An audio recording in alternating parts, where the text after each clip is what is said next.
नमस्कार साथियों, dictation 5 second बाद स्टार्ट होगी। स्टार्ट। आर्थिक जीवन पूर्व पाषाण युग का मानव जीवन साधन और सुविधाओं से लगभग विहीन ही था। विराम। प्रारंभ में किसी भी आवश्यकता की पूर्ति के लिए उसे स्वयं को प्रयत्न एवं व्यवस्था करनी पड़ती थी। विराम। फिर भी समय के साथ साथ उसके साधनों में उत्तरोत्तर उन्नति अवश्य होती गई। विराम।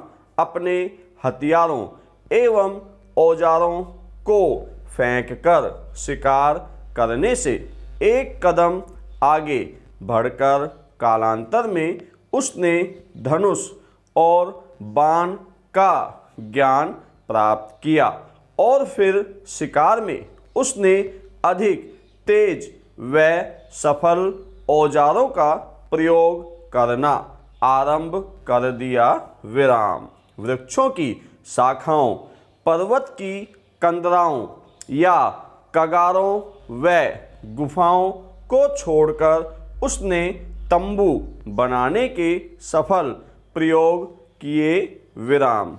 चमड़े की खाल से और उसी के धागों का उपयोग करके सींग, हड्डी अथवा हाथी दांत की बनी हुई सुइयों से उसने तंबू अथवा अपने पहनने और ओढ़ने के लिए खोल बनाना भी सीख लिया। विराम।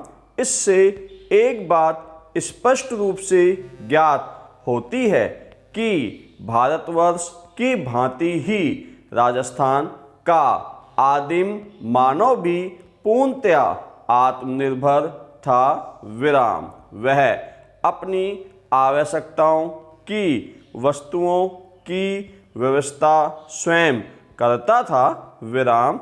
किंतु इसका अर्थ यह कदापि नहीं है कि उस युग में आर्थिक दृष्टि से किसी विनिमय और व्यापार की पद्धति नहीं अपनाई गई थी। विराम। खुदाई में उपलब्ध इस युग से संबंधित अन्य वस्तुओं के साथ साथ शंख और कौड़ियाँ भी प्राप्त हुई हैं, जबकि शंख और कौड़ियों का स्वाभाविक रूप से समुद्र तटों पर ही पाया जाना संभव था। विराम। इसके अतिरिक्त इस युग से संबंधित कुछ ऐसी सामग्री भी मिली है जो किसी अन्य स्थान से लाई गई मालूम पड़ती है। विराम।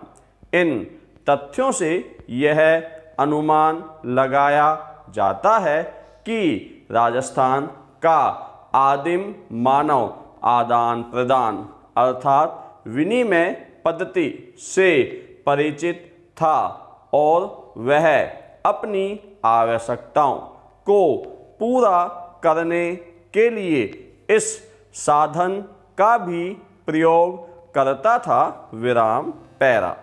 सामाजिक एवं धार्मिक जीवन मनुष्य का स्वभाव ही छोटे छोटे झुंडों में रहना रहा है। विराम। अतः यह अनुमान लगाया जा सकता है कि राजस्थान में भी तत्कालीन युग के मानव झुंडों में एक प्रकार का संगठन अवश्य रहा होगा। विराम। टोली की व्यवस्था और उसका संचालन निश्चय ही टोली का सर्वाधिक बलवान, अनुभवी एवं वृद्ध व्यक्ति करता रहा होगा, जिसका आदेश टोली के अन्य सदस्य मानते रहे होंगे। विराम। ये टोलियां अपने शिकार की तलाश में एक स्थान से दूसरे स्थान पर भ्रमण किया करती थी तथा जंगली जानवरों से अपनी रक्षा भी सामूहिक ढंग से करती थी। विराम। उनका टोलियां बनाकर रहना इस ओर हमारा ध्यान आकर्षित करता है कि इनमें एक प्रकार से संगठन बनाने की क्षमता उत्पन्न हो गई थी। विराम। इस काल में उसे लज्जा की अनुभूति भी उत्पन्न हुई और उसने अपने गुप्त अंगों को ढकना शुरू कर दिया। विराम।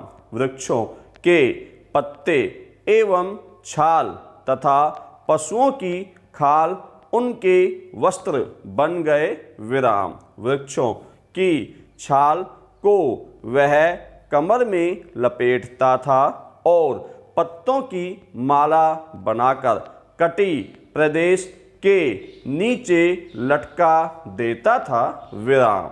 पशुओं की खाल भी वह अपनी कमर में लपेटता था। विराम। पैरा। किंतु यह बात बताई जा सकती है कि सिविल प्रक्रिया संहिता की धारा 48 का प्रभाव डिक्री के निष्पादन की बाबत परिसीमा की विधि को अधिष्ठित करना नहीं है। विराम। लिमिटेशन एक्ट में डिक्रियों के निष्पादन के लिए परिसीमा की कालावधि विहित की गई है।